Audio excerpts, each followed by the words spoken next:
ઝઘડિયા તાલુકામાં દમલાઈ ગામે વહીવટી તંત્ર દ્વારા કાર્યવાહી કરાઈ છે।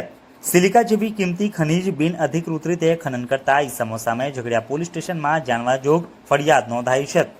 ભરૂચ જિલ્લા વહીવટી તંત્રના માર્ગદર્શન હેઠળ ભરૂચ જિલ્લામાં ખનીજનું બિન અધિકૃત વહન સદંતર બંધ રહે, ખનીજ ચોરી અટકે તે ઉદ્દેશથી સરપ્રાઇઝ ચેકિંગ અને ગેરકાયદેસર ખનન અને ખનીજનું બિન અધિકૃત વહનની પ્રવૃત્તિ મળી આવ્યાથી કાયદેસરની કાર્યવાહી કરવામાં આવી રહી છે।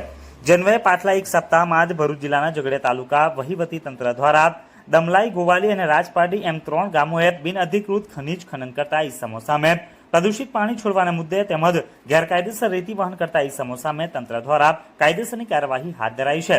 ભરૂચ જિલ્લા મામલતદાર ઝઘડિયા દ્વારા ઝઘડિયા તાલુકાના દમલાઈ ગામે સર્વે નંબર 82, 101, 112 વાળી જમીનોમાંથી સિલિકા જેવી કિંમતી ખનીજ બિન અધિકૃત રીતે ખનન કરતા ઈસમો સામે ઝઘડિયા પોલીસ સ્ટેશનમાં પોલીસ ઇન્સ્પેક્ટર ઝઘડિયાને જાણવાજોગ ફરિયાદ દાખલ કરવા જણાવેલ છે। આ ઉપરાંત ઝઘડિયા તાલુકાના ગોવાલી ગામ નજીકના સિલિકા પ્લાન્ટ દ્વારા પ્રદૂષિત પાણી છોડતા હોવાની ફરિયાદ અન્વયે તારીખ 10મી માર્ચના રોજ તપાસ અર્થે ગુજરાત પોલ્યુશન બોર્ડ દ્વારા પ્રદૂષિત પાણીના સેમ્પલ લઈ આગળની કાર્યવાહી કરાઈ હતી। ખનીજની ચોરીને લગતી પ્રવૃત્તિઓ રોકવા માટે ઝઘડિયા મામલતદાર કચેરી દ્વારા રાજપારડી ગામેથી ગેરકાયદેસર રેતી વહન કરતા ટ્રક નંબર DJ16Z 9307 ને અટકાયતમાં લઈ સીઝ કરી પોલીસ ઇન્સ્પેક્ટર રાજપારડીને સોંપવામાં આવેલ છે।